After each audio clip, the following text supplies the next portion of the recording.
Welcome to the Hollywood Scholar. I'm Jed Morgan, and some of the viewing numbers for House of the Dragon, or as HBO Max put it out, as Hot D, have come out, and they're really surprising numbers. There's several House of the Dragon things I want to get to in the next few minutes here, but I do have a review up for this episode. I thought it was pretty meh in general, really didn't dislike it or like it. It was enjoyable enough that I'm looking forward to the next episode, but not getting any hopes invested if it falls off the rails in the coming weeks. If you're interested in those thoughts, that review will be linked above, but there will be brief spoilers in this video here, so spoiler alert. But according to Discussing Film and a few other sources, House of the Dragon drew 10 million viewers in the US, the biggest series premiere in HBO's history.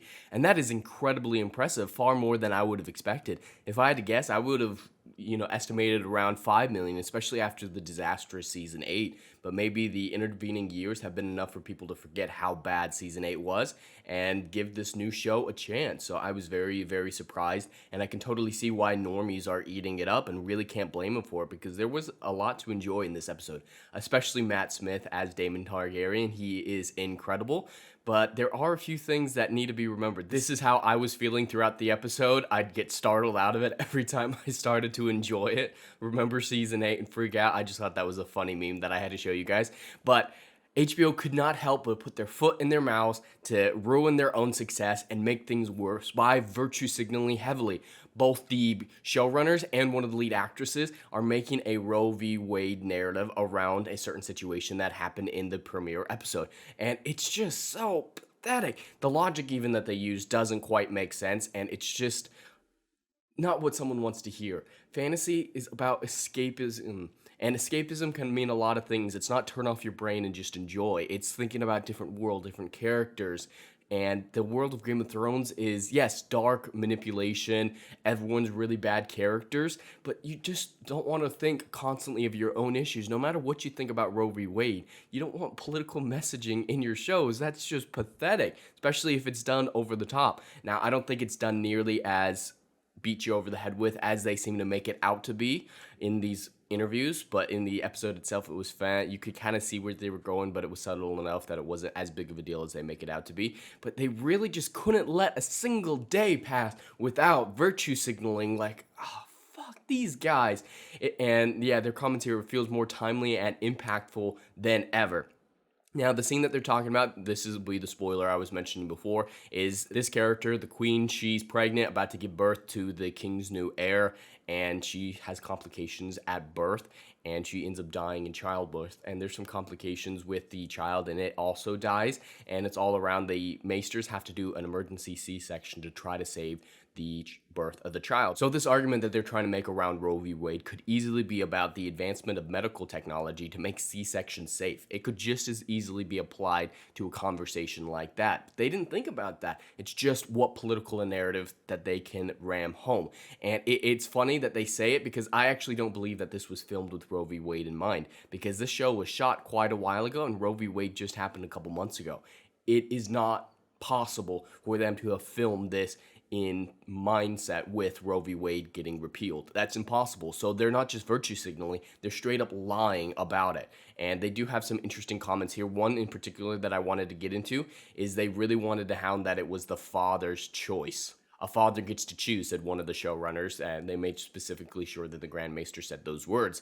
And that's a terrible way of going about it. And then he goes on to say here, they wanted to make sure that she had no power over a decision about her own body. And it's more complicated than that. There's literally a second body involved, and she is not in her right mind. I was going to have a child at one point. It didn't work out in the end, but the mother and I, we sat down and we had these conversations, because we knew that when we went into childbirth that there might be complications, and she might be under drugs, she might be in so much pain that she wouldn't be in the right state of mind to make any sort of correct decisions. So we sat down and made those decisions together beforehand, because in that moment, she's incapable of making any logical decisions or any good decisions. She's just out of her mind. And that sucks. It does. But that's the reality of the situation.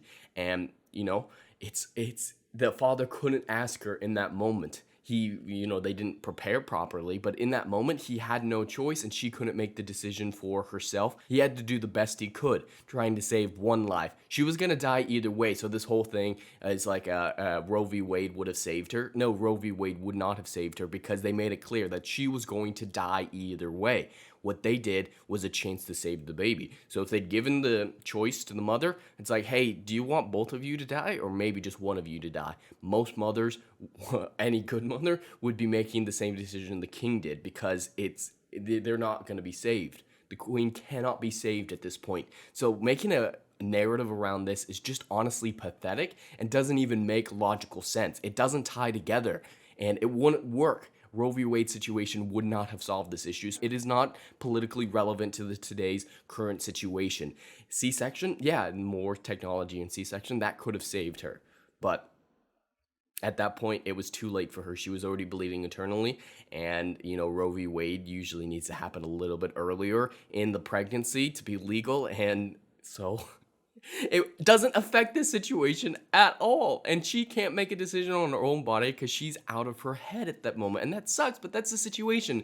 So overall, it's just a cheap virtue signal that doesn't even make sense and is a lie because Roe v. Wade hadn't happened yet. The repeal of it hadn't happened yet when they filmed it. And then they just go into how it feels more timely and impactful than ever because of the repealing. And they wanted it to be a torturous scene to show that women have it really bad. And yes, they did. They do still sometimes. And it sucks, but it's biological that women need to give birth. They're making it out to be sexist that women have to give birth and it's painful to give birth. It's not men's choice. How evolution worked or whatever religious entity you believe in made it that case. Why is it sexist to have that? These arguments are asinine and just cheap, lazy virtue signals that are straight up lies, and it's really pathetic to see that they step in it right away. They couldn't even wait a day out of their success to do some political virtue signaling, and if this is their mindset, I have no doubt that the show will gradually get worse and more politically infused as we go along, but we'll have to wait and see how it all turns out. I will have another review for episode 2 on Monday, so we'll see how it all turns out in the end. But anyway, that's all I have for today. I'd love to hear your thoughts in the comments below. Please like and subscribe, and we'll see you in the next video. Anon.